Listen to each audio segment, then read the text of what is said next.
So today for our final session, we're going to focus on providing and documenting services. So throughout this whole training, we have really started at the beginning. We talked about the engagement and the assessment process. We talked about the first major piece of documentation in the golden thread, which is the assessment. And now we are kind of going to wrap things up at the end of this golden thread, which is our progress note, and helping everything to connect back to the assessment. So I do want to acknowledge that our webinar today is hosted by DBHR through the Washington State Healthcare Authority. This is an interactive training, and we encourage you to ask questions and participate throughout the session. I do just want to let everybody know that the slides and the link to the recording will be sent out. I'm going to ask Earl to put the link to the PDF of today's presentation in the chat box. I suspect if you haven't received any of the recordings prior to this week's session,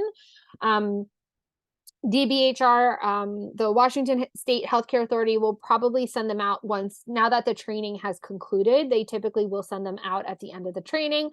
Additionally, I believe they're also putting all of the sessions up on Zoom, not Zoom, oh my gosh, on YouTube. So you might also be able to access them on YouTube. So thank you, Earl. Earl just put our call-in information in the chat box. So if you are not connected to audio and you would like to call in, please make sure to use that information to do so. We are asking that you do keep yourself muted to just keep the background down. I have just temporarily taken away your permission to mute yourself. I'm going to give that all back to you once I get into the content of the training. But as people are coming in, just to make sure that people are coming in muted, I'm just going to get rid of that option for the time being. But I will put that back on. You can choose to have your video on or off. If your video is on, please make sure that your appearance and background are appropriate. I know that at this point on Zoom, we should probably all know that, but I do just want to put that out there. And then just to kind of keep background noise at a minimum, we may mute you or mute your video if we see something happening in the background. To ask or respond to questions, please feel free to use the chat. So Sharmila, Earl just put the link in the chat box. It's right above your comment in the chat. It says today's presentation. So the link to the presentation is in the chat box. Please feel free to ask questions. I do want to make sure that this training is engaging, and if you do have any questions about the content of today's presentation, I do want to make sure that I'm answering it. And then we are recording the webinar. The recording has started, and the recording and presentation is going to be sent out by the Washington Healthcare Authority. So we are at our last session, so I'm not going to go through this because we've already gone through all of the trainings. I am your facilitator for today. My name is Emily Vans. I'm a lecturer here at Rutgers in our Department of Psychiatric Rehabilitation and Counseling Professions in the School of Health in the School of Health Professions. I work with my colleagues Crystal and Earl. We provide training and technical assistance to supportive housing providers here in New Jersey. And prior to coming over and working in this department, I actually did provide supportive housing services here in New Jersey. So that's a little bit about me. So let's get into the content. Let's get into the information. So let's talk a little bit about the learning application. So we asked you all at the end of last week's session to plan and teach a skill using the skills teaching template. So my first question to everybody is, were you able to use the skills teaching template at all in your work with a client? And you can just let me know yes or no in the chat.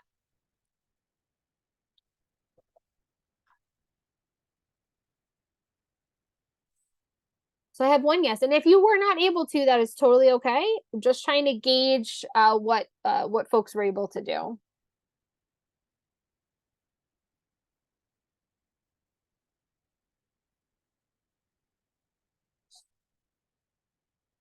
I'm getting some no's, I'm getting some not yeses. I do have some yeses. So for those of you who said yes, or for those of you who said partly, what worked well, or what was challenging in your use of the skills teaching template?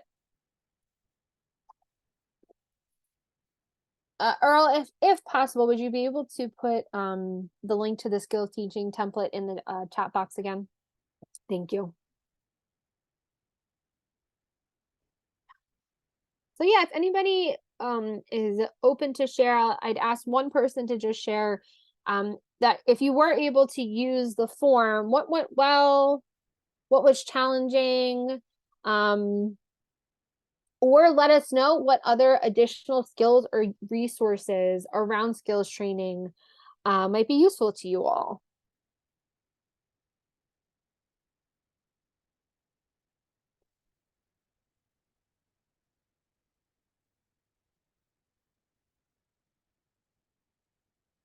Thank you, Rachel. So it sounds like for you in using the skills teaching template with one of your one of the individuals you work with, you said building off of strengths with client skills. So that maybe tells me that you were able to maybe identify some of their strengths and leverage that and use that when doing the skills teaching. And if I'm hitting the mark, let me know. But I definitely identify with that because I think there were many times where I was teaching a skill to somebody and there was maybe like a hesitance or maybe just kind of some concern around whether or not they would be able to complete the skill, whether or not they would be successful and really be able to learn the skill. But there were things that were that I was able to point out to them. One example I can give you is I had a client who was learning how to fill their pillbox because they were having trouble remembering to take their medication in the morning and at night. But one of their strengths was that they already had an established morning routine and an established evening routine. So part of them filling their pillbox at the beginning of the week and then taking their medication was them now having to kind of pair taking their medication with something that was already a part of their established routine.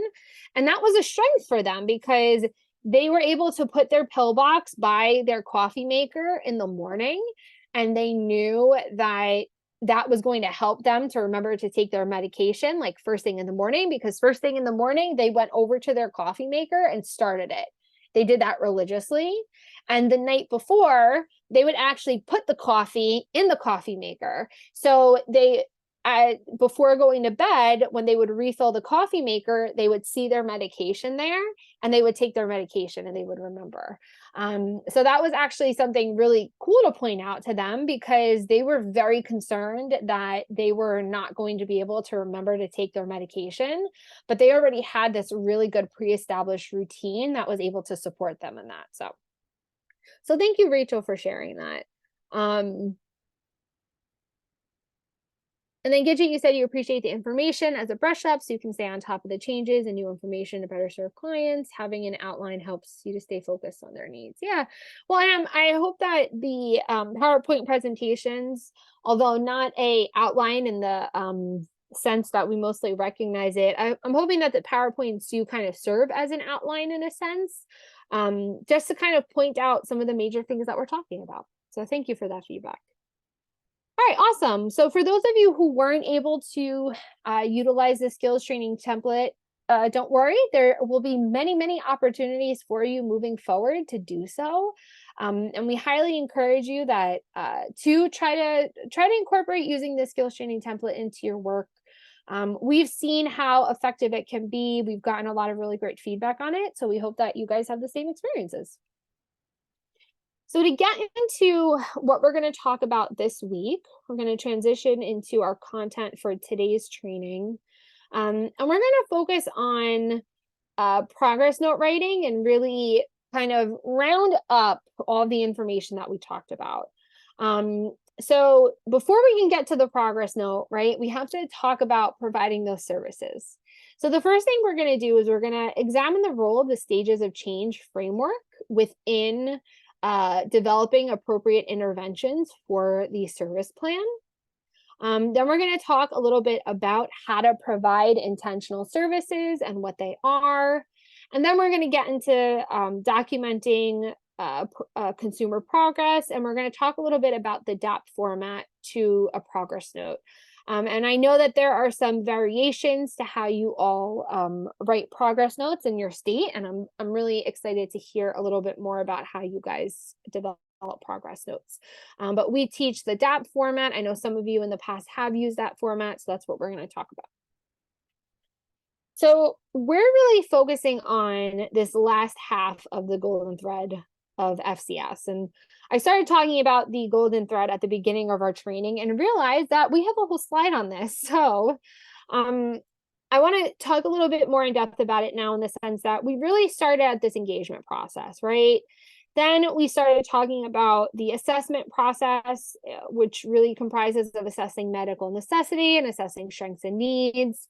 Then we went into this process of identifying personal goals and developing the individualized service plan. And now we're going to tackle the last half, which is providing those intentional services, documenting those services, and then ensuring that those services tie back to the plan and tie back to the assessment.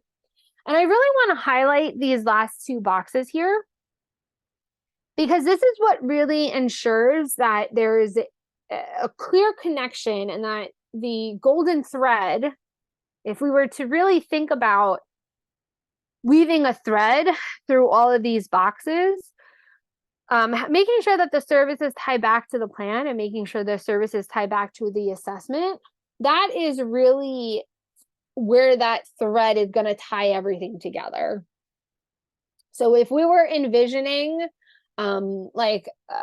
tying a piece of fabric together, maybe to make a little satchel, and you wove thread around the perimeter of the circle, once you tie that thread, it's going to scrunch up and it's going to tie everything together. That's what the services tying back to the plan and the services tying back to the assessment really looks like, because that's going to make sure that when Medicaid or your any other type of auditor that comes out, even your quality assurance person at your agency, they're going to be able to clearly see from that progress note that the services that are outlined in the documentation relate back to that service plan and then relate back to that assessment. Okay. So I just want to gauge everybody off the bat. How many of you here are familiar with the stages of change? Is this something that you all are familiar with? Is it something that you aren't familiar with?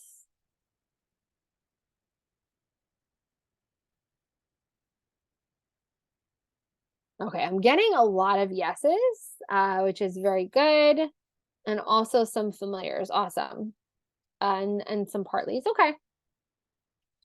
So I know that we talk about I'm sure a lot of you who are saying yes have heard about the stages of change, because this is a really important component of service delivery. So I'm not surprised that a lot of you are aware of what this is. So I think on the next slide, I'm going to provide a little bit more of a definition to what each of these stages of change are. But for now, I just want to outline them. So the stages of change are pre-contemplation, contemplation, preparation, action, and maintenance. And right now, there are three things that I really want to highlight for you. And the first piece of this is that the stages of change are fluid. And what I mean by that is that somebody could be in a preparation or action stage of change one day, and literally the next day go back into pre-contemplation or contemplation. And I really want to highlight that because I think this can feel, when that does occur, it can feel very disheartening, not only for the service recipient, but also for all of you as service providers, right? When you are working with somebody and they're working on maybe a substance use goal or a goal that is maybe around learning how to cook, and you're meeting with them and you guys are coming up with this plan and you're thinking of the interventions, and you know you're going to come out and see them the next day, and you guys are going to maybe go to the grocery store to buy groceries for this recipe, and you go out and you meet with the person and they say, no, I don't want to do that today. That can be really frustrating, right? But it is a part of the process, right? Motivation is fluid, and so are the stages of change. And that's why it's really important to meet people where they're at.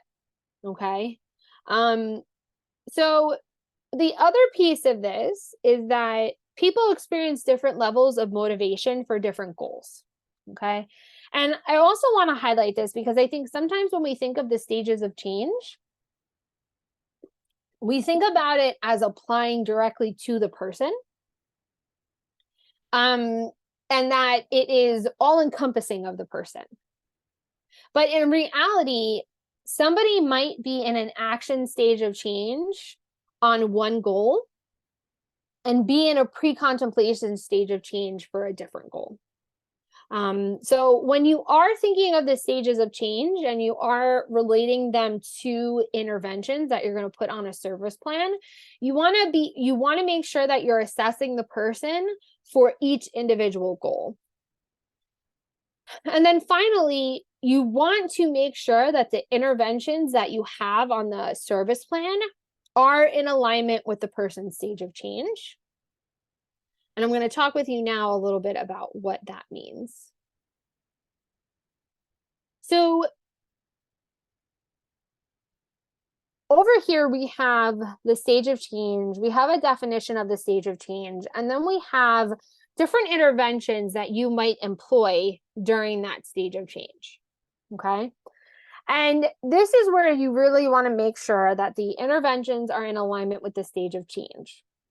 Because, and I want to say that this might be not just specific to New Jersey, but I'll talk about what we see here in New Jersey first. In New Jersey, a lot of our service providers are very focused on building skills with individuals and teaching skills to individuals to help them to maintain their independence.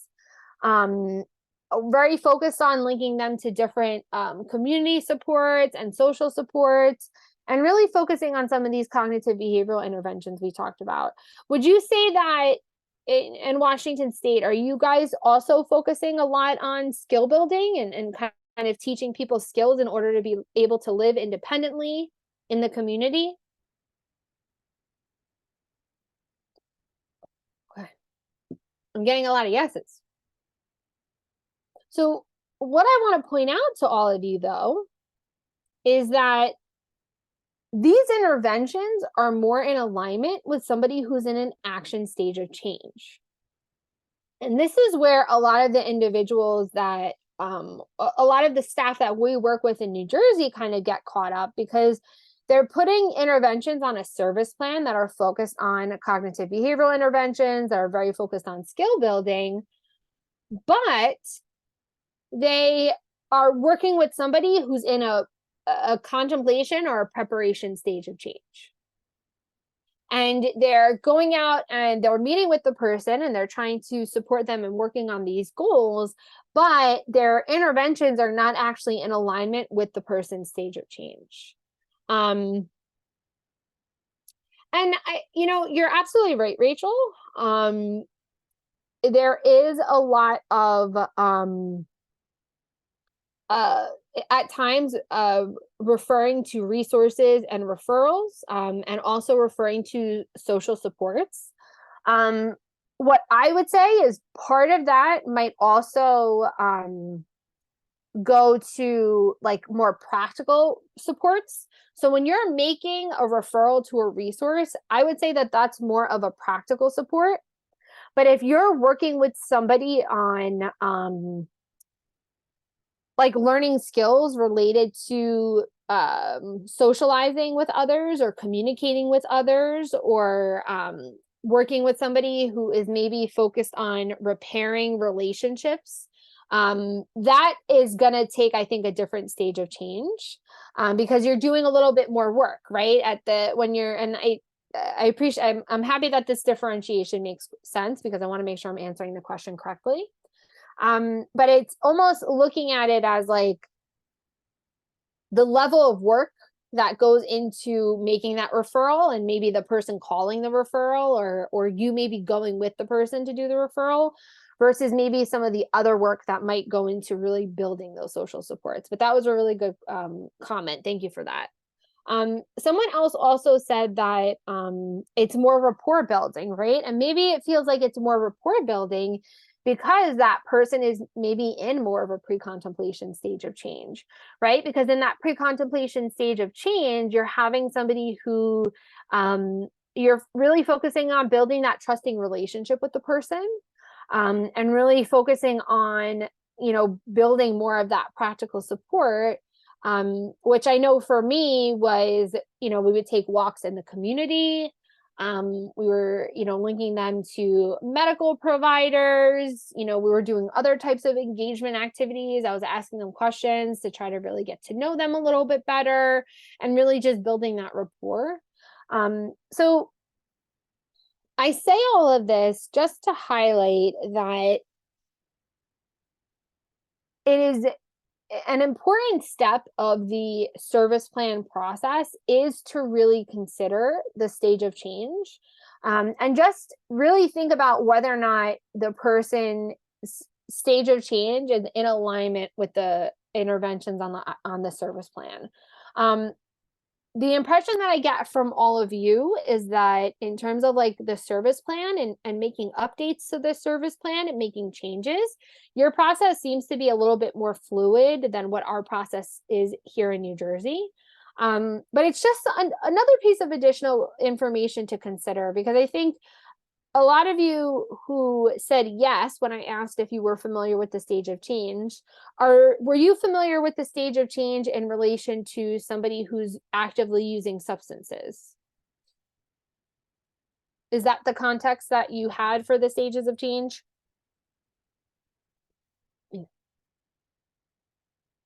Okay. I like somebody said one of, yeah. So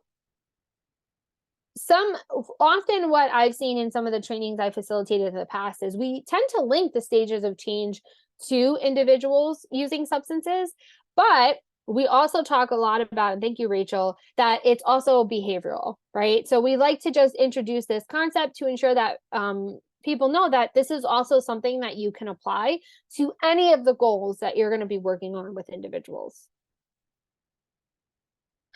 And there are some benefits to ensuring that the interventions that you're employing are stage-based.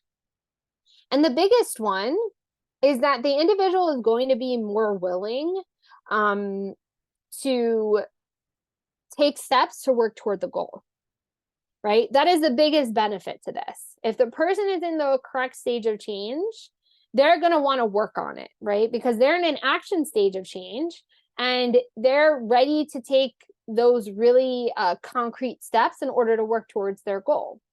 I want everybody to just kind of think for a second, right? If you've ever had a goal for yourself, and maybe you set this goal for yourself, it's about to be New Year's resolutions are coming up. And maybe you set this goal out for yourself and you didn't complete it. And I know for me, when I've done that in the past, I'm not going to call any of you out here, but I'll call myself out.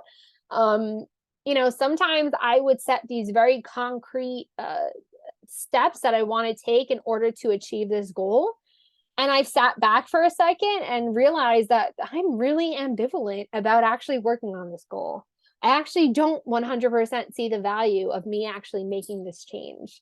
And that was 100% impeding my process, right? So if you're ensuring that the stage of change is in alignment with the intervention, the person's going to be more likely.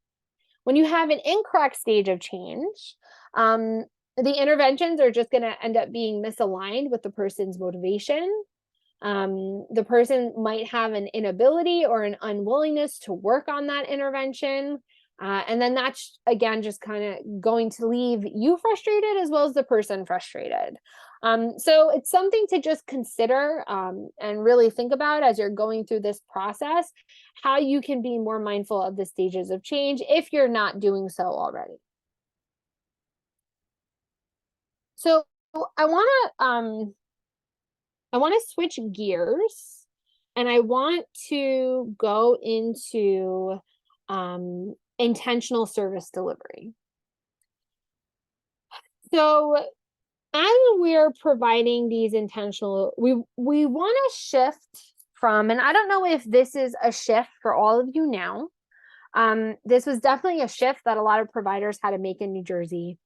But we want to shift the way we provide services from what I'll say is a reaction-based way or a reactive-based way to more of an intentional way. And I say reactive because I think there are 100% times, and I'm sure everybody here can agree, let me know if you do agree. I'm sure there are a lot of times where you go out and meet with somebody and a crisis has happened. The person's maybe lights are out, or they don't have any food, or they just got into a fight with a friend or a family member. And those things happen, and we definitely want to address those things when they do happen. However, we want to have a majority of the services we provide based off of the service plan that we're developing, and provided in a way where we're putting thought into how we're providing that service. So when we're thinking of intentional services, we're really focusing on providing purposeful, deliberate, and planned services. And again, I want to reiterate, sometimes life happens, right? Sometimes a crisis happens. Sometimes a person goes MIA. Sometimes things happen, right? But we're aiming to have a majority of the services we're providing be intentional. So when we're thinking about intentional services, we're really thinking about being more mindful and kind of incorporating this mindfulness framework into service delivery by really being, and I hate to use this word intentional because it's in the title, but I'm going to use it anyway. But by being intentional about the different types of services we're providing. Okay.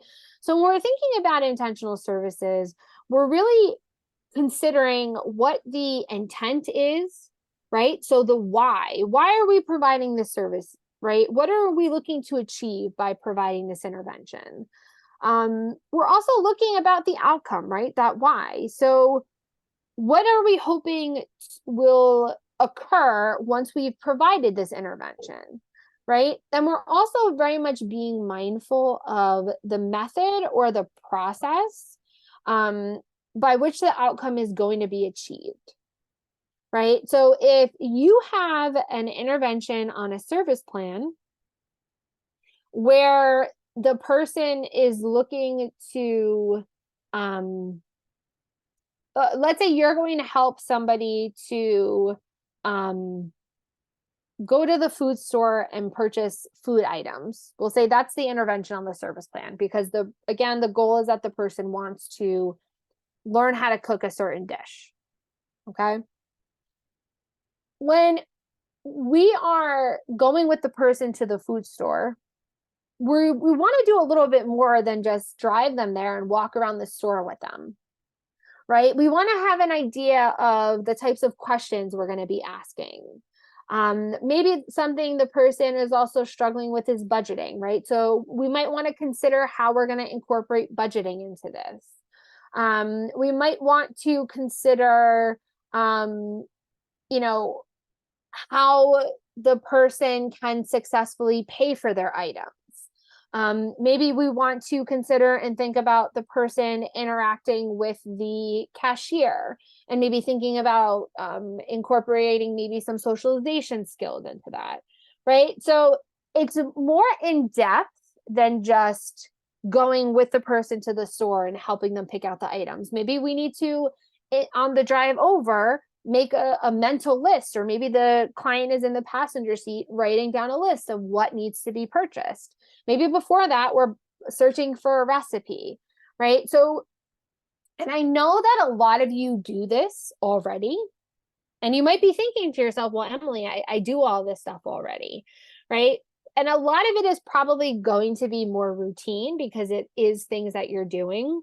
But when we're making this shift to intentional services, we really want to focus on being aware of what needs to be done prior to going out to that outreach, right? And really planning it and being purposeful about how we're providing this intervention.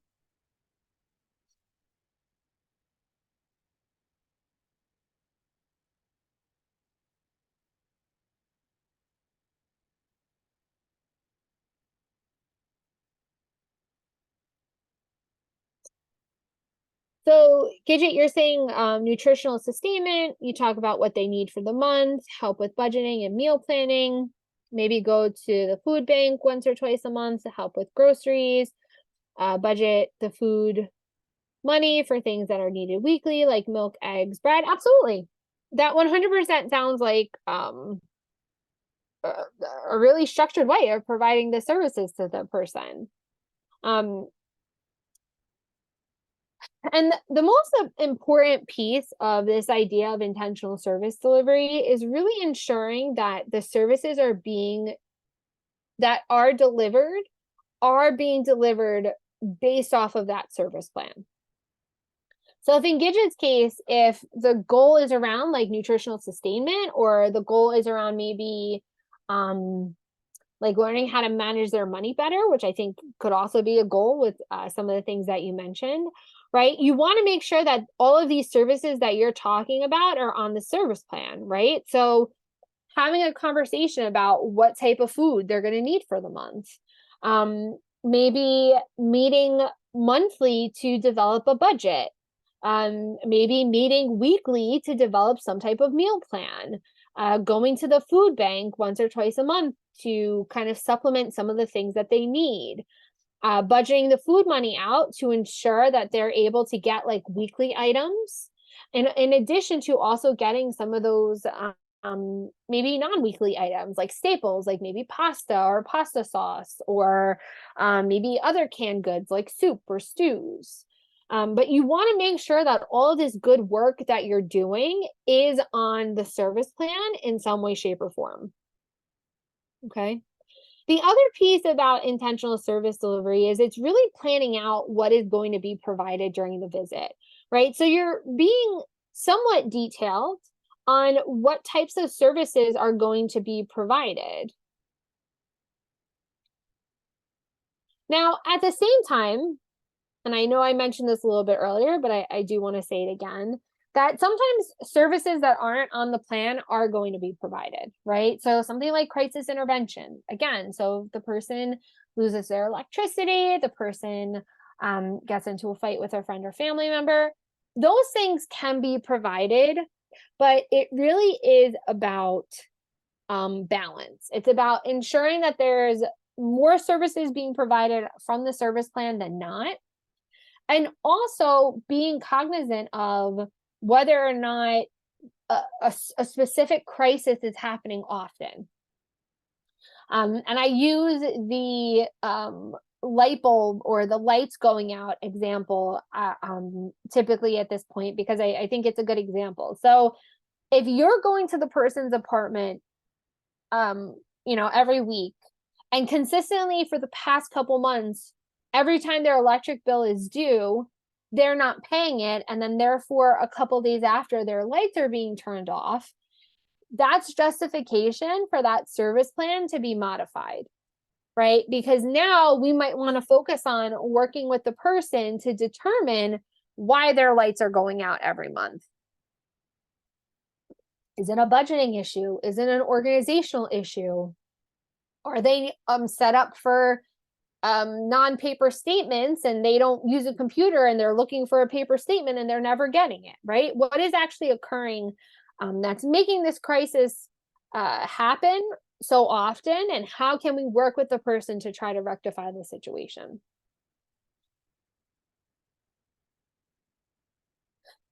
There's also a couple of benefits to intentional services. So when we're thinking about intentional services, we're going to get more of the plan driving service delivery.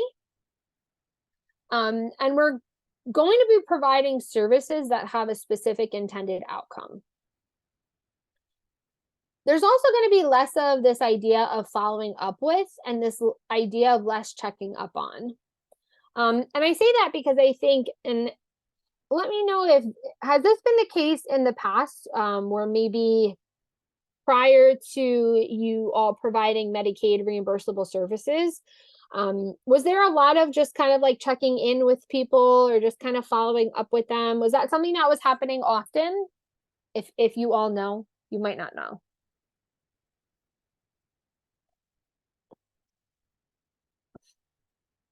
Okay, I'm getting some yeses. Okay, and here's the thing. There can very well be value in having to follow up with somebody and really checking in on somebody. The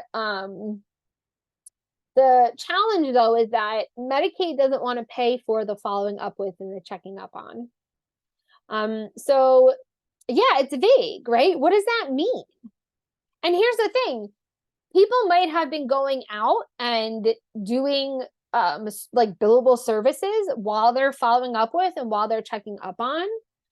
But if the documentation is not supporting that and all your payer is seeing in the plan is, the same exact goals, objectives, and interventions, they're just, checked up on person, they're okay in the progress note, they're not going to want to justify paying for that service, right? I know for me in New Jersey, when I was still working in supportive housing before we switched to a Medicaid fee-for-service model, there was a lot of following up with and checking up on combined with providing really good services.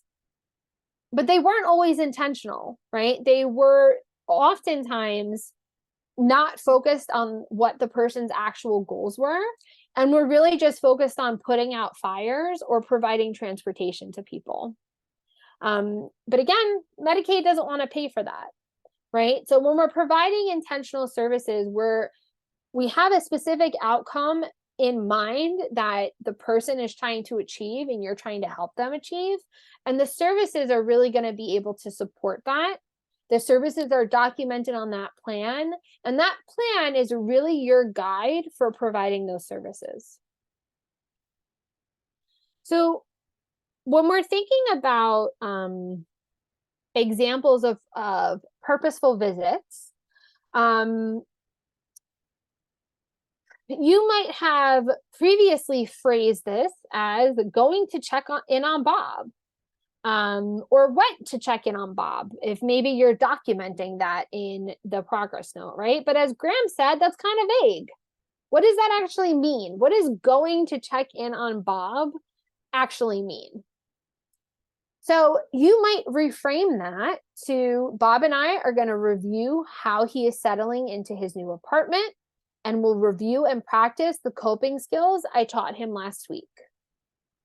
Right? So we're really shifting how we're thinking about this session that we're going to have with Bob, and we're really being more detailed about what is happening, right? So these essentially mean the same exact thing, but the second response paints a clearer picture and gives us more detail about what is actually happening when you're going to check in on Bob. And it tells a little bit about Bob's story, right? So we know that Bob just moved because you're going to review how he's settling into his new apartment. And we're going to review and practice these coping skills that were taught to him last week. And that tells me that maybe Bob is having maybe feeling some symptoms of anxiety around moving. Maybe he's feeling a little bit stressed. It gives us a little bit more information about Bob and what's going on with him. If we look at this idea of dropping off Mary's meds, right? Again, this is very vague. We don't know what's actually happening with him, with Mary, I should say, right? So we can kind of reframe this to Mary wants to discuss taking fewer medications. So we're outlining questions for her to discuss with her doctor next week, right? So we're going there and we're going to maybe provide Mary with her medication because that's what we're doing. But we're doing a little bit more than that.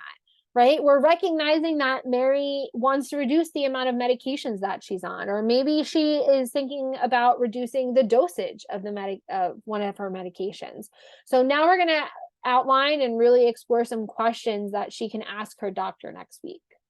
So again, giving us a much better picture of what's happening, but there's also a purpose, right? There's also an outcome, because at the end of this first outreach, we're reinforcing and we're ensuring that Bob has a clearer picture of the different coping skills that were taught to him, and how to implement those coping skills as he is, when he is maybe feeling stressed or maybe experiencing some symptoms of anxiety. The specific outcome for Mary is that Mary will now have a list of questions she can ask her doctor in order to advocate for herself to reduce some of those medications that she's on. The other piece of this I just want to quickly touch upon is that we also might have to reframe this not only for ourselves, but also for some of the individuals that you've worked with. How many of you out there have individuals who've been with your organization and receiving services from your organization for more than 5 years?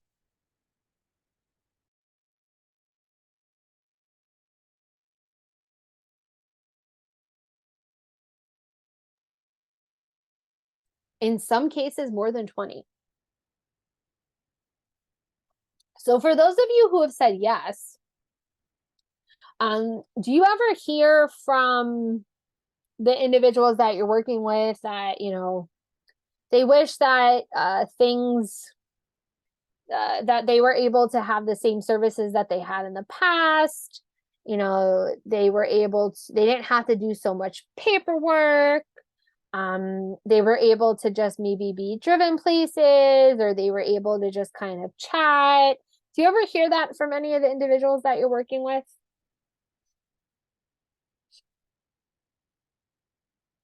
I'm getting some yeses. It's so interesting to me that the same things that are happening in New Jersey are also happening on the other side of our country. But this is something we often hear from individuals who receive services from us here in New Jersey as well, right? And this can be a good way to also reframe to them that we're doing some of the same things, right? We're still dropping off your meds, but we're just doing a little bit more. Or we're still checking in on you, Bob, but we're also going to do some other stuff. Right. Absolutely, Brent, right? It goes first ways. Sometimes they say that you're able to do more for them. Sometimes they say a past case manager was able to do something for them that you're not. And it's difficult, right? Because I think I don't want to speak for anybody, and let me know if this is something that makes sense for you and that you resonate with. But I think for a lot of the individuals I work with, one barrier was the fact that they had worked with a lot of other case managers before. They had worked with a lot of other staff before. And they missed working with some of those staff. Another challenge that kind of arose was just kind of being fearful of change. And maybe fearful of, losing support, right? They were so used to the support that they were being given by our organization that when services started changing a little bit, there was some fear and some frustration around that, which was also challenging, but also 100% understandable, right? Because I get fearful and I get uncertain when change happens. I don't know about any of you out there, but change is hard, change is scary, change is difficult. So this might also be a way to kind of reframe this for some of the individuals that you're working with, especially if the paperwork process is maybe a little bit different, that you really are doing a lot, not all, but a lot of the same things. We're really just talking about it in a different way. So to just kind of wrap up our intentional services here, let's practice a little bit. So we're going to meet Ralph. And Ralph is a 30-year-old male who has been diagnosed with bipolar disorder since his early 20s. He lived on his own in his early 20s. However, he was evicted from his apartment within a year and began living with his family. He's close with his parents, who have been supportive of him, but after discussing their living situation together, Ralph decided that he wanted to try living on his own again. He states he's ready and looking forward to his new independence, but also finds the process daunting, and his symptoms of depression have increased due to his stress.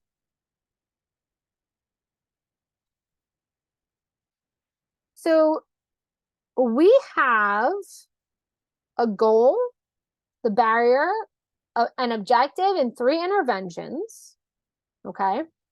So the goal is that in the next 3 months, he's going to find an apartment within walking distance of his parents' home while learning ways to manage symptoms of his bipolar disorder. We know that he has difficulty with coping with stress, which is causing a lack of motivation related to the moving process and completing tasks in a timely manner. Ooh, I fast forwarded. And the objective is that within 2 months, Ralph will create a list of available housing units, as well as simple step-by-step instruction guide for himself and what information he needs to gather to fill out housing applications. And these are the 3 interventions that we identified on the service plan. So staff is going to meet with Ralph 4 times for 60 minutes to identify his preferences and barriers related to successful tenancy, including collecting information on and identifying housing retention barriers. Staff's going to meet with Ralph on a daily basis oh my goodness, I keep progressing. I don't know why that's happening. Staff will meet with Ralph on a daily basis to assist him with reviewing available housing options in the community that meet his identified preferences and to compile a list of information and documents required by housing applications. And then he's going to attend a bi-weekly education and training session for 30 minutes by staff on the role, rights, and responsibilities of tenant and landlord. So I want you guys to think about these 3 interventions and think about what types of intentional services you could provide in alignment with these interventions. Because these interventions kind of give us a gist of what we're doing, but they're also not very specific about how we're actually going to do these things. So what type of intentional service might you provide in alignment with one of these interventions? And I will give an example. So in looking at intervention 3, that Ralph is going to attend a bi-weekly education and training session for 30 minutes given by staff on the role, rights, and responsibilities of the tenant and landlord. I think what I would do is I would probably do a little bit of research on my part to find some type of training manual in order to have this material to really educate Ralph.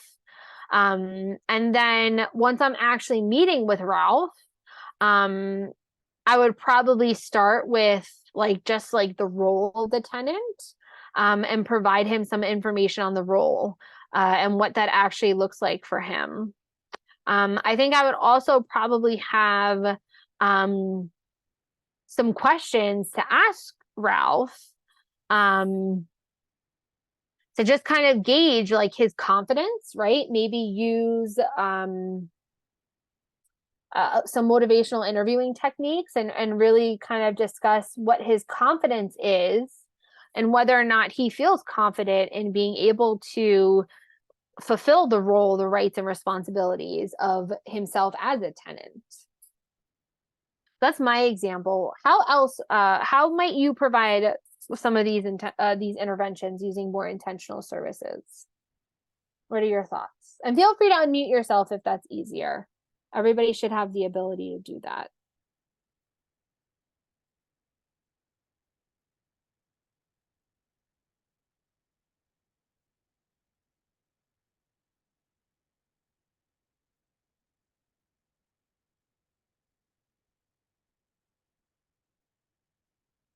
So Gidget said, maybe some information on coping skills for stress to help with the triggers that may cause more stress. Absolutely. And I think that could, also very much fall into any one of these interventions, right? Because I think that, especially like looking at intervention 1, right, which talks about identifying his preferences and barriers related to successful tenancy, right? We know that he's feeling stress, right? So I think that is very much in alignment with that first intervention on the plan. And I think that's also going to be a very important piece of information to try to figure out, right? Like what about living alone is going to cause him to feel more stressed. Yeah, and absolutely, Rachel, right? Or I'm sorry, Kelly. So you said filling out the actual application, right? So if we look at intervention 2, you're meeting with Ralph on a daily basis to assist with reviewing the housing options. At some point, we're going to have to fill out an application, right? So I think you might find something with Ralph that you need to apply for now. So yeah, that could very much go under there. And then helping him gather the documentation would help, absolutely. And that's often like a big process, right? So I mean, when I don't know what landlords in Washington asked for, but sometimes it was a lengthy process to get people state IDs. Sometimes it was a lengthy process or at least 2 weeks to go to Social Security and maybe attain their Social Security card in order to get their ID. It was challenging at times to attain birth certificates because sometimes we had people who were like born in New York State or born in Pennsylvania. So the process for attaining a birth certificate was a little bit different than like if they were born in New Jersey. Sometimes we had to work with people to help them set up a bank account in order to, then get bank statements to provide to landlords. So even just getting some of that documentation can take a lot of extra steps. So I hope that this conversation, one more, Heidi, offer to help him find counseling if he is open to it and discuss the possibility of a caregiver. So yeah, I love that, right? So maybe he needs additional counseling, right? Other than, because I think a lot of you can provide supportive counseling to individuals, but maybe referring him to like a licensed counselor could be helpful. And when you say caregiver, Heidi, do you mean like a home health aide? Or a like that kind of like additional yeah, so I think a home health aide could very much maybe help Ralph depending on what his needs are. And it might be something that his insurance covers, right? So if he's having some concerns about really being able to manage living independently, having a home health aide or a caregiver could very much be helped. So that would be a great referral. Awesome. So I hope that this conversation kind of helps you all to just kind of better understand this idea idea of intentional services and really just shifting our mindsets from, maybe to a place where we're being much more specific and much more detailed about what we're doing. And this is going to be especially important as we get into the progress note writing aspect of the training, because we want to be able to document what you're doing, right? Medicaid is going to be looking to see and ensure that everything you're discussing in the service plan, or that you're outlining on the service plan, is being done in the progress notes. And you want to be able to have the documentation in order, you want to be able to be descriptive and describe really well what you're doing in order to show Medicaid that, hey, I provide this service and now we can get paid. So I want to let everybody take a break now, because we're just at the midpoint and I don't think there's a place that like really makes sense at another point in the training. So why don't we take our break and we'll just take 4 minutes, and we'll come back at 1:34. And I'm just going to pause the recording, resume the recording. And we're going to get to our progress note writing. So we are now in our final 3 steps of the golden thread of documentation, where we're documenting services.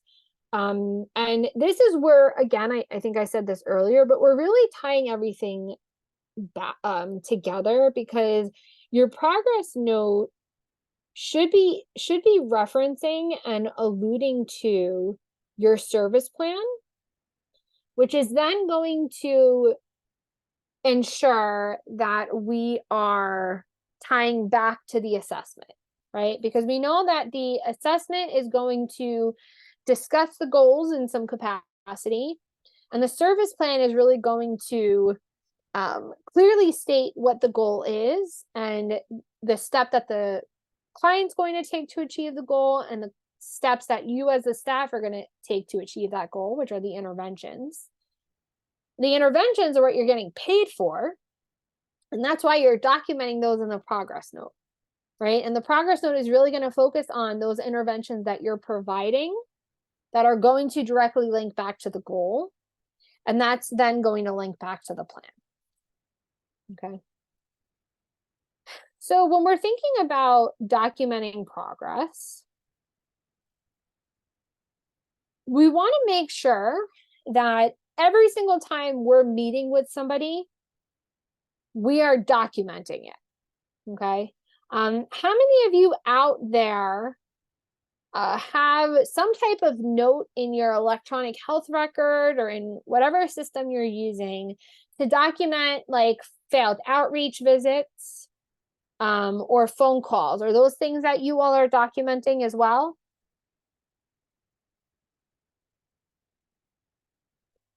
Fantastic. I'd love to hear it. What did I come for?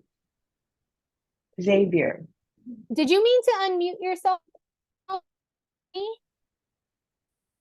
No, okay. So I'm really happy to, and then paperwork notes, yep. So also it sounds like, Brent, maybe some of those like collateral notes. So that would be the consultation with the third party. So maybe you spoke with like a friend or a family member, another provider. These are all things you want to document. And I know you're thinking, maybe have thought to yourself, I know I used to think this to myself, why am I documenting that I didn't even see the person?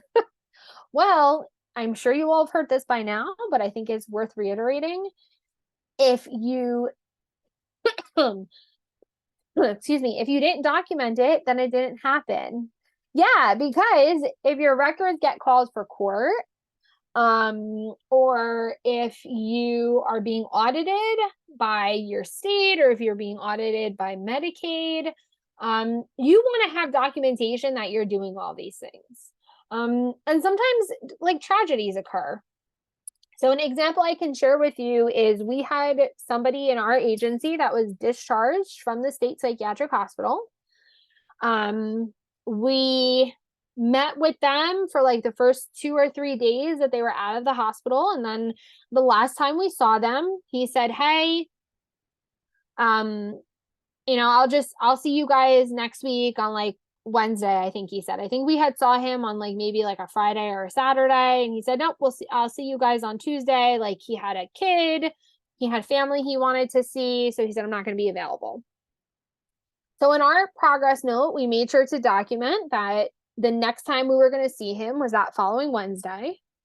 And when we went out to go see him on that Wednesday, it was very apparent that something was not right.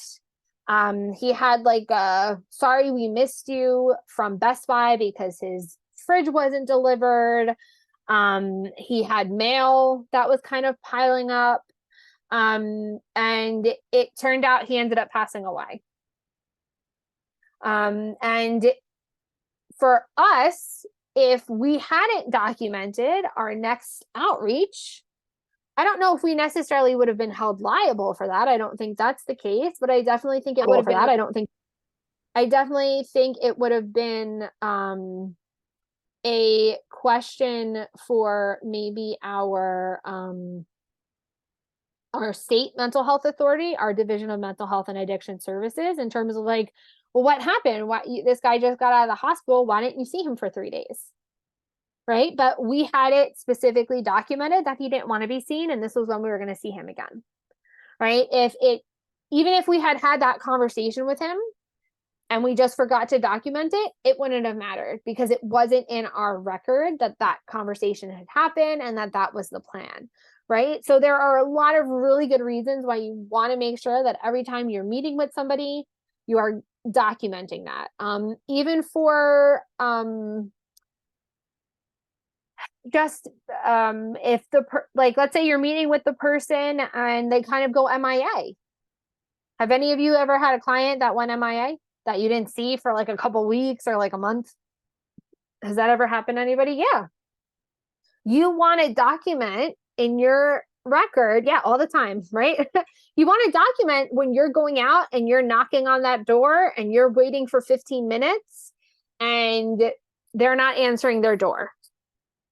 Right? Exactly. If it's not documented, it didn't happen. So even though it can be time consuming to go out and stand outside somebody's apartment for 15 minutes and then have to come back, you want to have that documentation. Right. Absolutely, Rachel. Right. If you called that person,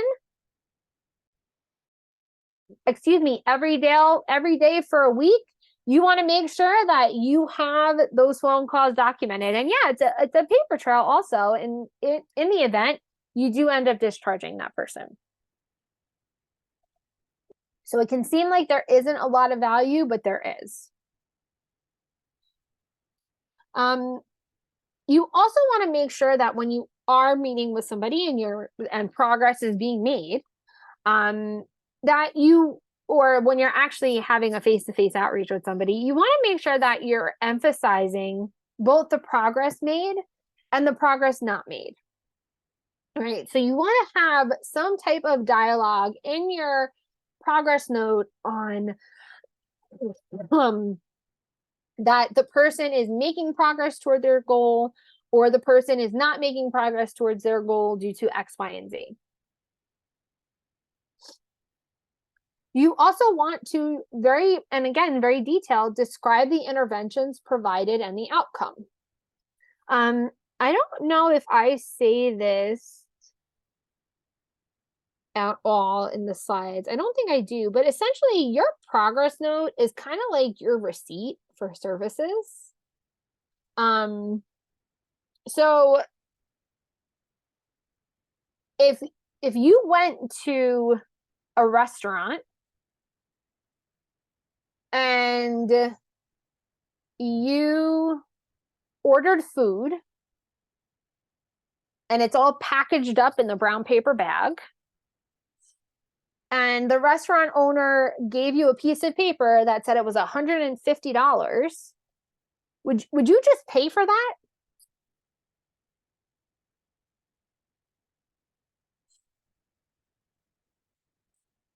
No. I personally wouldn't pay for that because I don't know if my food is in the bag. I don't know if they made the food the right way. I don't know if everything I ordered is in the bag, right? They're just giving me the number.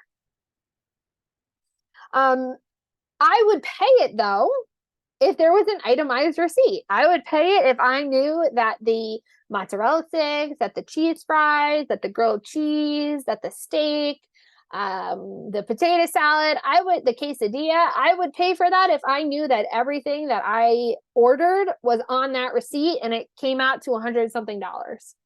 Because I know that what I paid for is in the bag.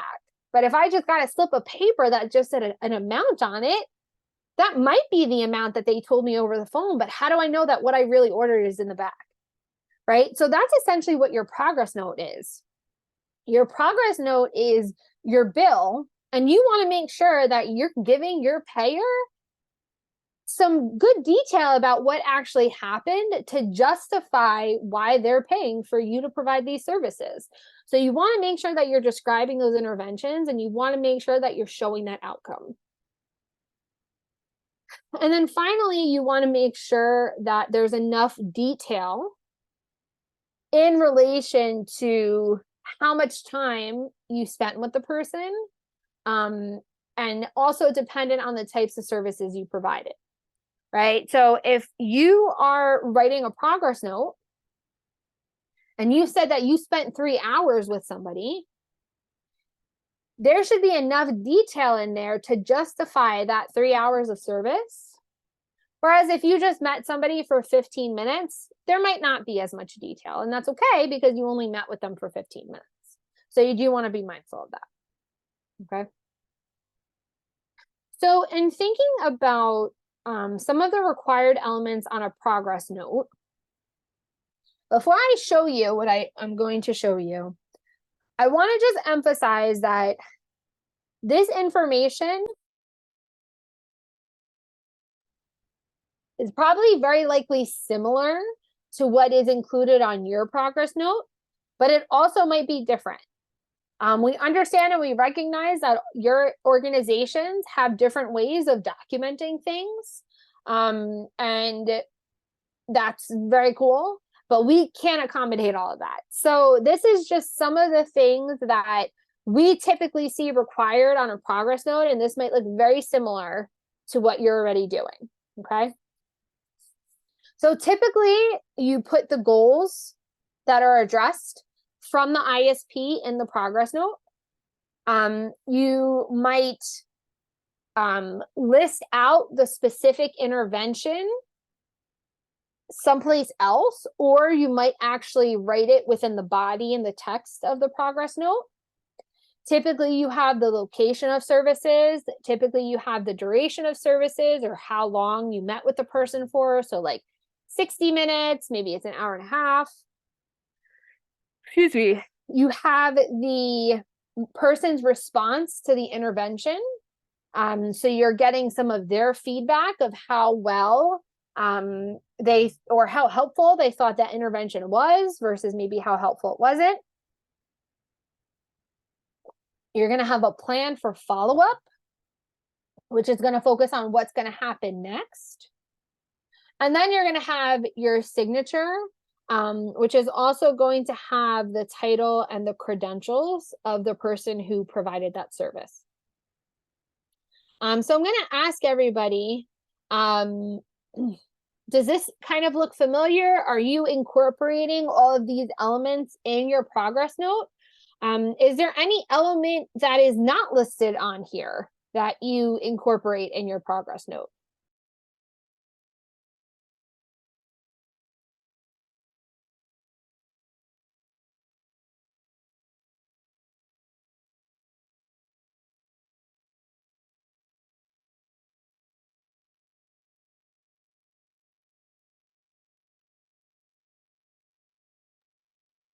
So Graham, you said you have individuals rate symptoms. Sabrina, you said that there's no signature. Jamie, you said any safety information you're following up on. Yeah. In New Jersey, we have some providers that will assess for suicide within their progress note. We have individuals who, and yes, the signature would be your signature, Sean. We have individuals that will do like an ADL assessment within their progress note. Jeffrey, you said you just use your initials. Chanthi, I'm hoping I'm saying that correctly. You have the time and date. Okay,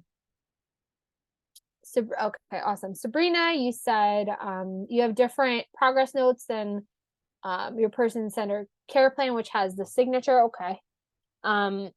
Jade, whether or not it's face-to-face, who you spoke to, the method of contact.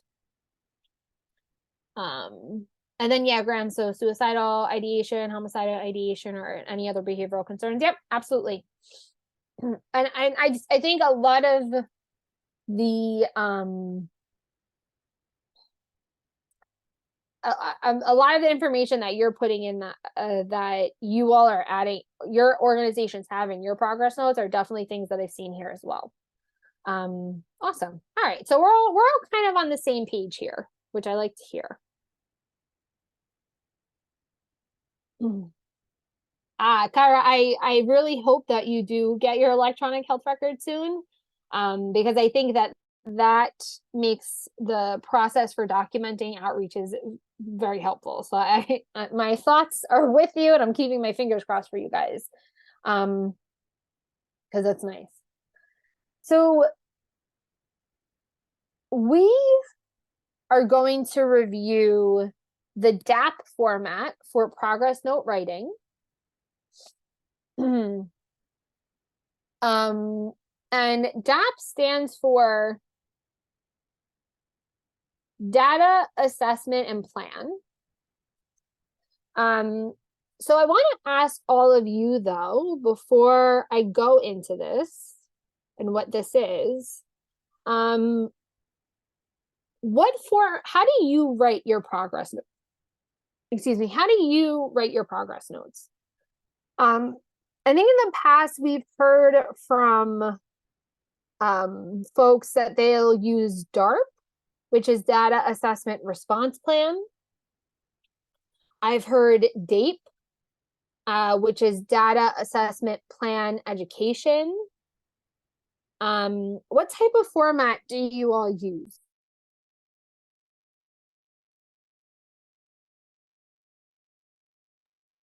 I apologize for my coughing. So Brent, you said GURP, and I'm going to need you to spell that out for me. Goal Intervention Response Plan. I know my acronyms. Okay, that's an interesting one. But I could see how it all kind of encompasses the same intervention, right? But I'm hearing a lot of people say DAP, which is interesting because I feel like the last time we did this, we didn't have a lot of people say DAP. So that's really interesting. Okay, so it sounds like you guys are using DAP. Jamie, you guys are using SOAP, which is Subjective, Objective Assessment and Plan, I believe. Kara, you said your organization's working towards DAP. So this information might be a refresher for some of you, or it might be new information. But data focuses on including the specific service or intervention provided. It ensures a clear connection to the related goals, objectives on the plan, and it includes who was there, where the service was provided, and the amount of time spent.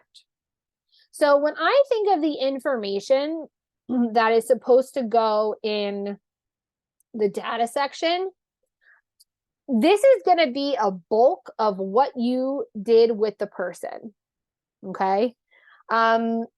So you're talking about the specific information, or I should say the specific intervention that you provided to the person. You might also in here restate the goal, objective, and the intervention. So typically I would write my progress notes like, writer met with consumer in order to work on goal of locating housing within the next 180 days.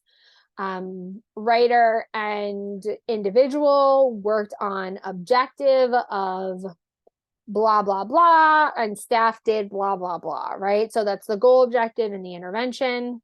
And then you're going to provide those relevant details, right? Because again, you want to, in the same way that receipt is going to tell you if you didn't want ketchup with those French fries, right? You want to add in what was included and the details of what was included in that outreach, right?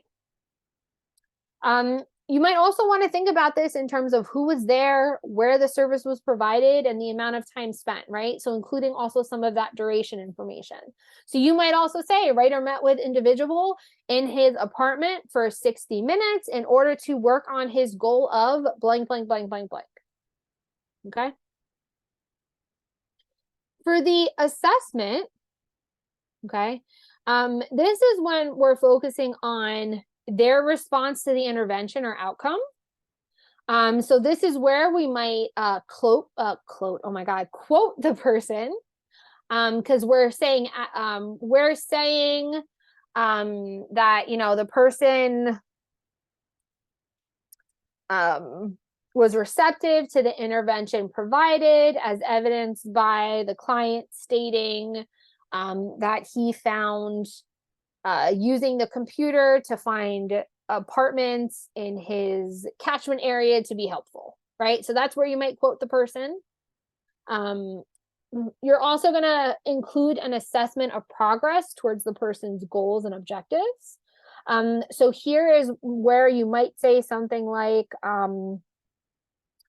client has made progress toward goal of blank, as evidenced by his engagement with staff over the past 3 outreaches to work on the goal. However, client has been less engaged in working on X step, which is the objective, as client, did not want to work on that step during today's outreach and instead stated he would work on it next week, right? So we're including that assessment of progress. And then we're including the change in behavior. Now, how many of you at your organizations have to have a statement in terms of like, client appeared disheveled, client was well dressed, client was oriented by 3. Do you have to include that information in your progress note in every single progress note, or is that something that is maybe done every so often?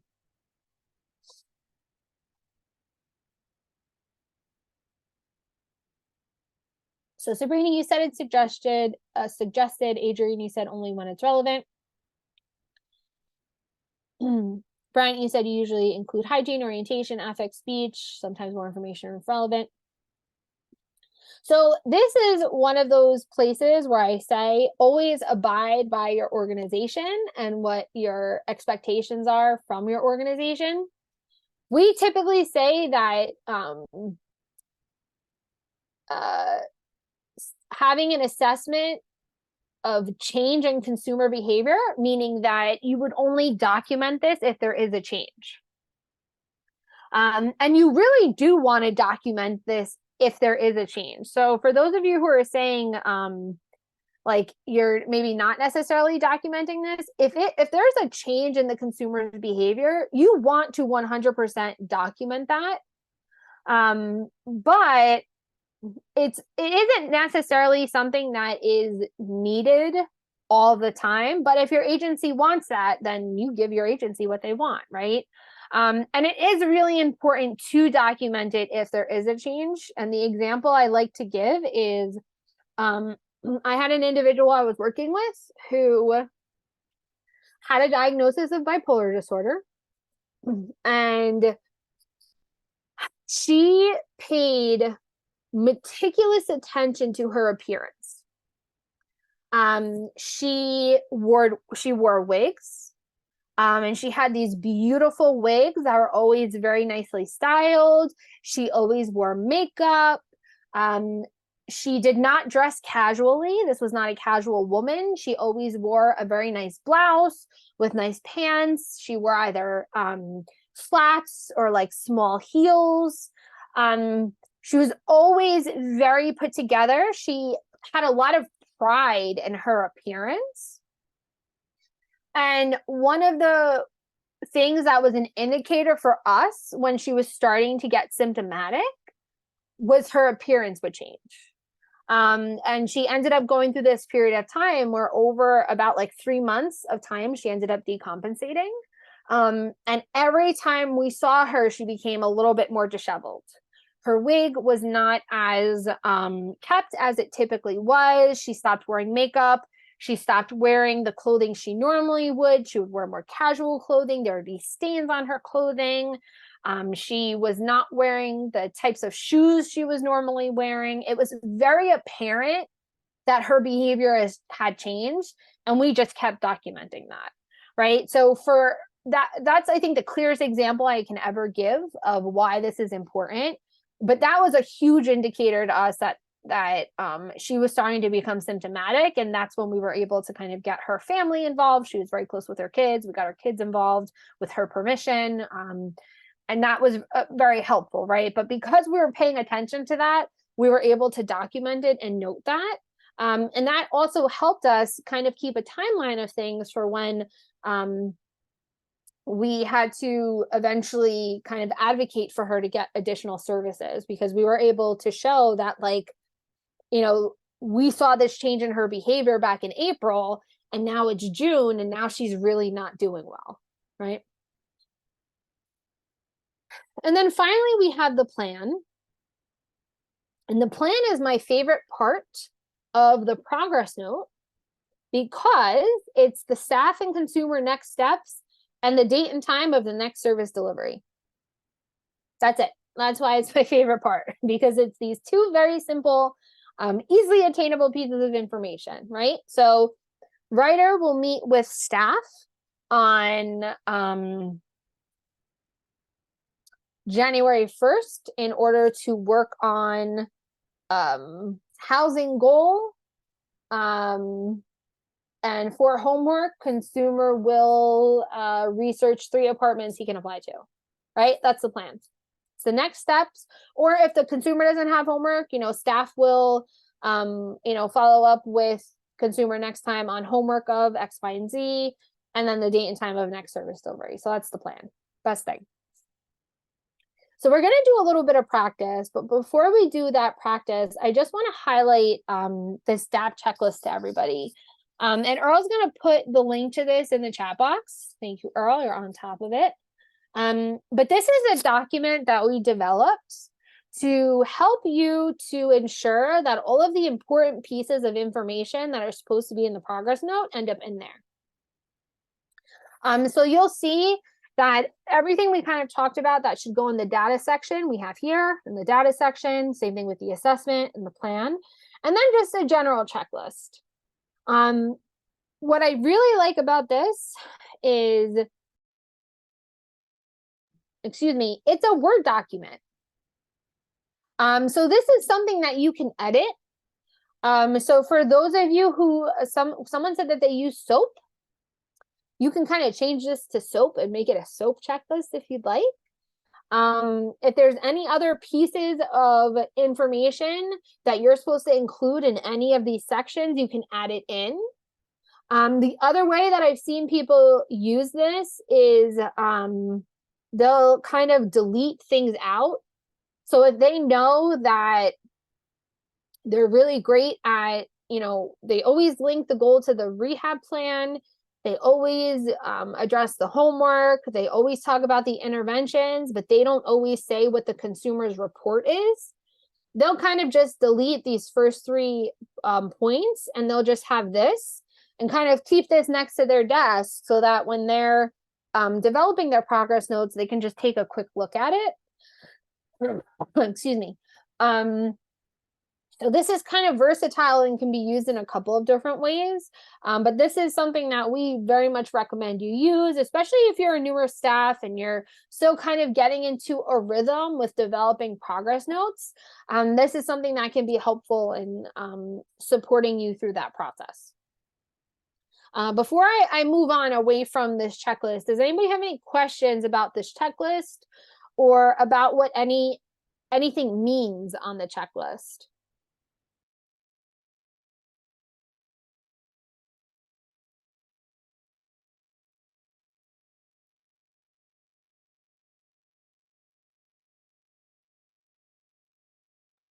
I'll give everybody just a second to look it over.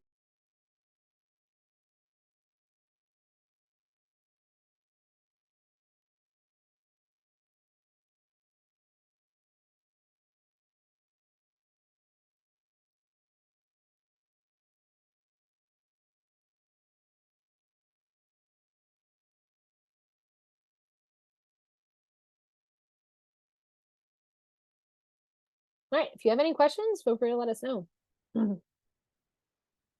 So this is an example of what the format might look like. So, oh, no problem, thank you. So we have our goal, which again is going to correspond with the goal from the treatment plan. You're very welcome, Jamie. I'm happy it's helpful. We have the intervention, and again, interventions are directed by the goals and objectives, and are any activities or support provided toward the goals and objectives. We have the location in the community so it could be in the community, at a location convenient for the individual, or in the office. And then we have the response to the intervention. And then we have the person's signature and their title. Okay. And all of the kind of components of the DAP format are going to fill into this, right? So, we know that this is part of DAP, this is part of DAP, this is part of, or I'm sorry, DAP, this is part of the data, this is part of the data, this is part of the data.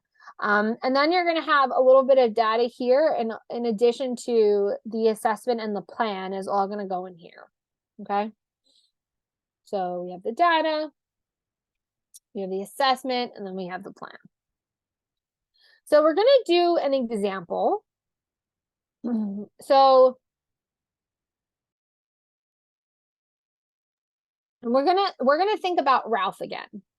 Okay, so we talked a little bit about Ralph earlier.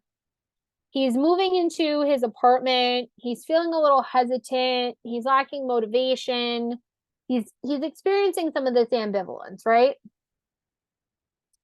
So his goal is to find an apartment within walking distance of his parents' home, while learning these ways to manage symptoms of his bipolar disorder.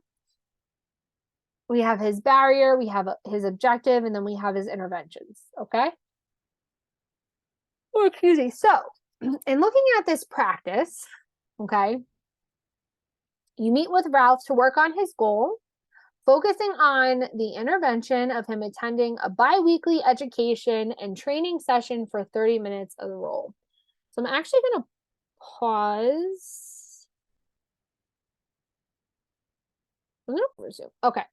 So the sort of little vignette we have here is in the chat box for us all as well, if we need to look back at it. So you meet with Ralph to work on his goal, focusing on the intervention of assisting him with reviewing available housing options in the community that meet his identified preferences, and to compile a list of information and documents required by housing applications. So we're going to look for these options that fit his preferences, and then we're going to compile this list of information and documents that are going to be required by the applications. Ralph discusses with you what has recently been causing him to feel stressed. And you collaborate to create a list of units within a 15-minute walking distance from his parents' house. You also collaborate to create a step-by-step instruction guide of what information he needs for housing applications. And then he expressed to you that he's feeling less stressed around a new apartment and will meet with you tomorrow to review information and documents needed to apply to an apartment as well as apply for an apartment. Okay. So this is essentially what happened in the outreach.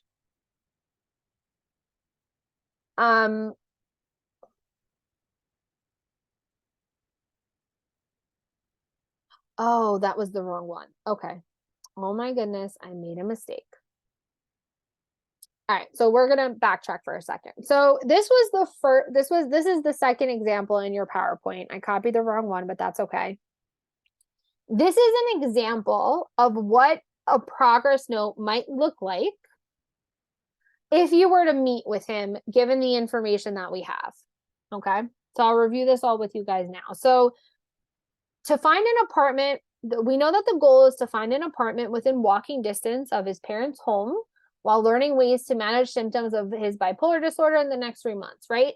So this goal is essentially copied and pasted from, this is essentially copied and pasted from his ISP, right? And then we also have the intervention. Again, essentially copied from the ISP. So the intervention is that staff met with Ralph in person for 45 minutes to assist him with reviewing available housing options in the community that meet his identified preferences and to compile a list of information and documents required by housing applications, right? So then we have the location and then we have the response to the intervention, okay? So I read you all the scenario. This is what I came up with as a progress note. Okay, and I want you guys to give me some feedback on this, what you guys think. Is there anything missing, right? So I stated that individual stated he has had difficulty managing symptoms of his bipolar disorder, especially the stress caused by thinking about how to determine what housing options are available to him and how to go about applying for any vacancies. With assistance, he was able to create a list of available housing units he is interested in within a 15-minute walk of his parents' house. In addition, staff and individual collaborated to create a step-by-step instruction guide of what information he needs to gather to fill out each housing application. Individual reported significantly reduced stress surrounding his housing search and will meet with staff tomorrow to review information and documents needed to apply, as well as apply to one apartment complex.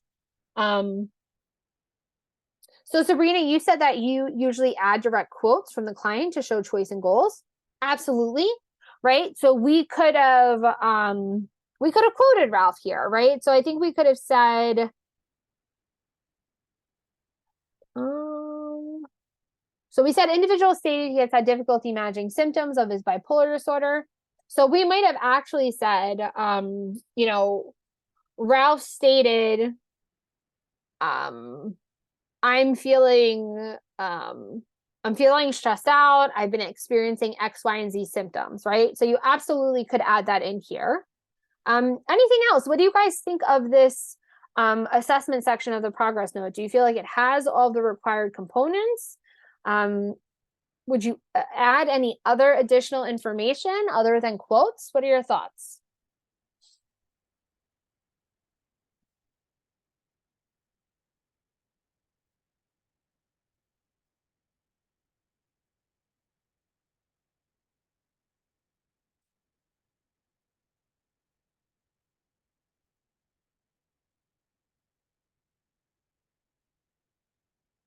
Okay, so we might add in that step-by-step collaboration. So even providing a little bit more detail.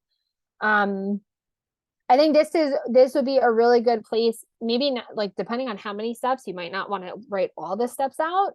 But we might give a little bit more information about that, right? So individual collaborate to create a step-by-step instruction guide of what information he needs to gather to fill out each application.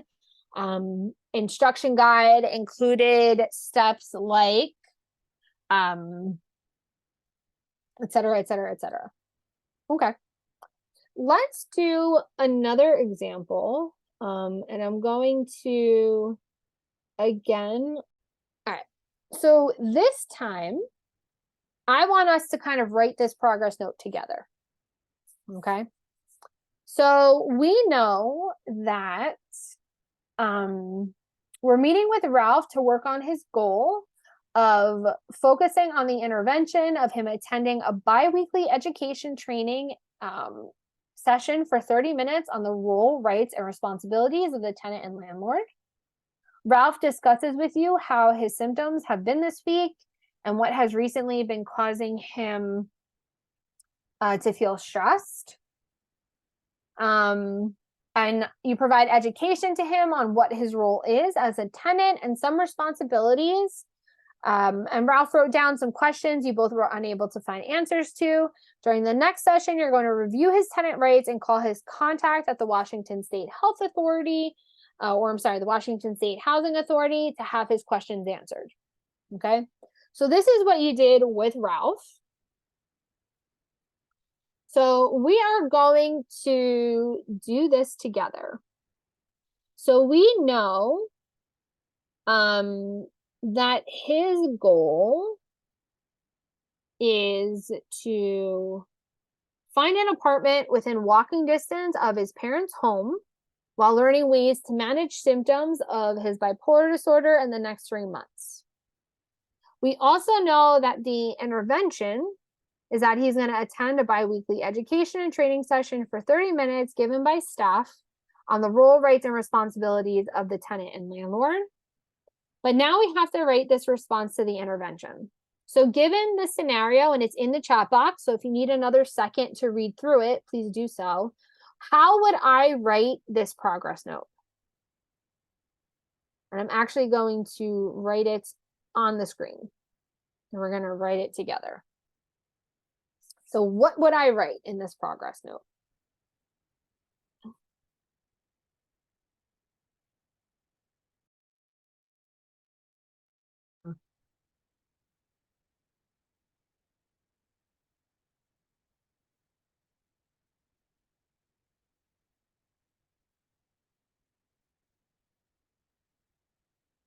What are some things I'd want to include?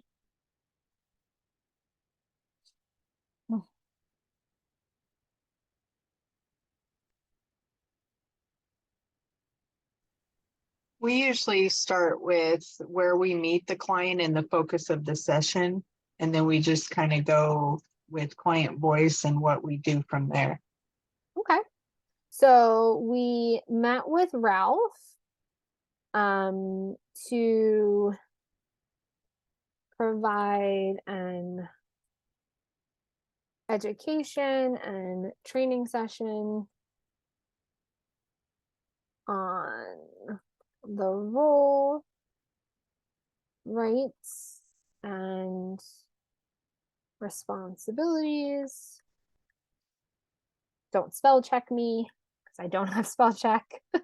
Of the tenant and landlord.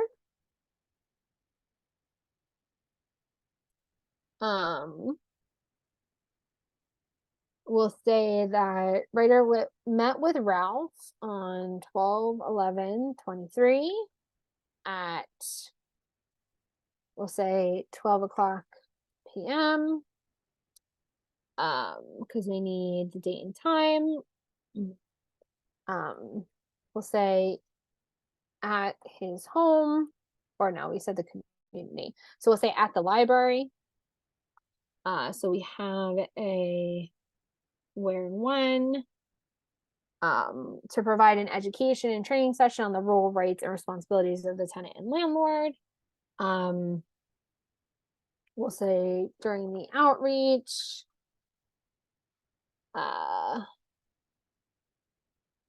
Ralph wrote down questions. Oh, let's see this.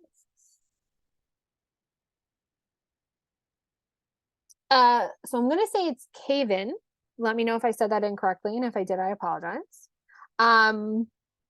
You might mention symptoms. Again, that might be something like only as needed in the same way as what we talked about with the behavior change. But I think it just kind of depends on your organization. Same thing with like this disposition. Medicaid doesn't necessarily, from what we've seen, Medicaid doesn't necessarily need that information. So you might include it per your organization, but unless there's been a change, it isn't necessarily needed. So let's see. Oh, what am I saying? Yes, we should include it because in the information I just gave all of you, we have that Ralph discussed with you how his symptoms have been this week and what is recently causing him to be stressed. So yes, in this instance, we 100% should talk about that. Thank you very much. All right, so we can say Ralph spoke with Ryder about his symptoms and stated, I feel less depressed than last week because I have more energy to clean my house. Maybe that's what Ralph said. We can say to that note, Ryder observed that Ralph had taken out the garbage and cleaned his we're at the library, so we don't know that. So maybe we can't say that. We'll just leave it at that. We can say though that Ryder observed that Ralph was wearing clean clothes and appeared to have recently shaved, which he had not done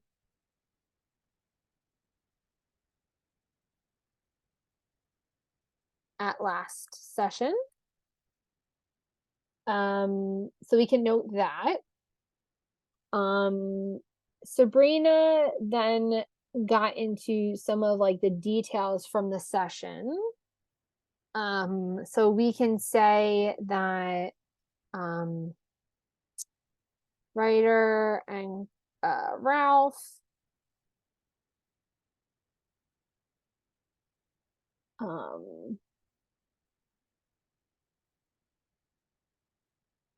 so I'm gonna say that Ryder educated Ralph using tenant rights manual on the rights of tenants in Washington state, focusing on what expectations are around the lease, and providing notice before an eviction occurs. And then we said that Ralph wrote down questions that Ryder and Ralph were unable to find answers to in the manual. And somebody else said something. So this is a good question, Sean. I would say for this goal, I don't know if this would necessarily come up in conversation. I think for the net, or not this goal, for this intervention, I don't know if barriers around finding an apartment would naturally come up in this conversation. It might. And if it did, we might want to note that. At the same time, though, I think the example that I have on the next slide that we previously reviewed, I think that would be a good place to discuss barriers if it were to come up, because I think we're talking about him finding an apartment at that point. But then I think we're coming up to the plan here, and I know we're running out of time, so I want to wrap this up a little bit. So Ryder and Ralph will meet on 12/13 at 3 p.m. in his home. Ralph will call his caseworker, his housing caseworker, to obtain answers to questions. And that's the plan. So this is a very simplified version of this progress note because time will only allow so much. But I think we included a lot of the information, right? So we included the date and time that we met with him. We included where we met with him. And then we included the purpose of the session. We were able to kind of quote him and assess his symptomology. And we do want to note that. And I appreciate Kaven for bringing that into the conversation, right? Because we know that that was something he talked about with us in this scenario, right? So he mentioned it. So yeah, we want to document it. And we're talking about progress here because he's noting to us that he's made progress, that he's feeling better and he has more energy than last week. We're also writing that we're noting his appearance and how it's a little bit different than the previous session. And then we're getting into what we did. So we educated him using this tenant rights manual on the rights of tenants in Washington State. And this is what we focused on. And this is what Ralph did in the session. So what I want to do is I want to actually show you another version of this progress note. Okay, so this is obviously much more detailed. But we met with him for his biweekly education training session. He voiced having difficulty managing symptoms of his bipolar disorder. He stated he's been thinking a lot about his previous eviction and is concerned about his role and responsibility. We used handouts from Washington State Housing Authority to educate him. He had questions and we collaboratively reviewed the website, but he was unable to find the answers. He wrote down the questions. He reported significantly reduced levels of stress as he stated he feels more informed about his role and responsibilities. And then during the next session, we're going to review his rights as a tenant and call the contact from the Washington State Housing Authority to have written questions answered, right? So in this version, we're actually going to do the next part together. But I think both of these notes sort of outline what could have possibly happened in this session, given the very limited information I gave you. But this is essentially the gist of what you would document in a progress note. Okay. Earl, if you could just put the evaluation in the chat, thank you.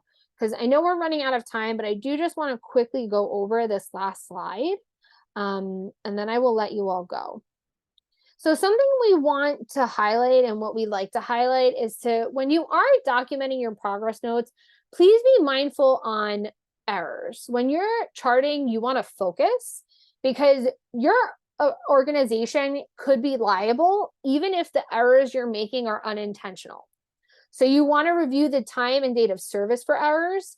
I know something that I used to do a lot was I would say I met with somebody at 1:30 in the morning when I met that I was meeting with them with 1:30 in the afternoon. You want to be mindful of that. You want to ensure that the service date, the type, the duration, the staff information, and location are included. You want to ensure that the intervention reflects the appropriately identified goal, and that you want to remember that errors can open up agencies to increase scrutiny, more oversight, and more repayment. And yes, absolutely, Jamie, the time should be exact, right? So if you started at 12:03, you want to indicate that you started at 12:03, not just 12 o'clock. Errors are not going to equate to your agency having to give money back. But essentially, when Medicaid comes out and audits, they're going to be reviewing a specific amount of charts.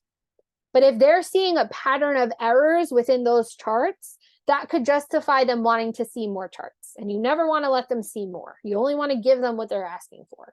Okay. So this concludes our session. I know we're right at time. And I do want to be respectful of all of your time. So if you saw the evaluation in the chat, please feel free to do so if you'd be so kind. We'd love to hear your feedback. But we do want to thank Washington Healthcare Authority for giving us the opportunity to provide this training to all of you. We appreciate your time, attention, and participation, especially sticking with us for the past 6 weeks. We know that this is a lengthy training, so for that. Again, the link to the recording probably from all the sessions will be sent out since this is the last session, as well as the PowerPoint and any other documents that we reference. Thank you guys all so much for being with us the past 6 weeks. It's been really lovely. And we hope to see you in other trainings our department offers. Thank you guys so much. Take care. And I'm just going Take care. to, thank you so much. I'm going to stop the recording.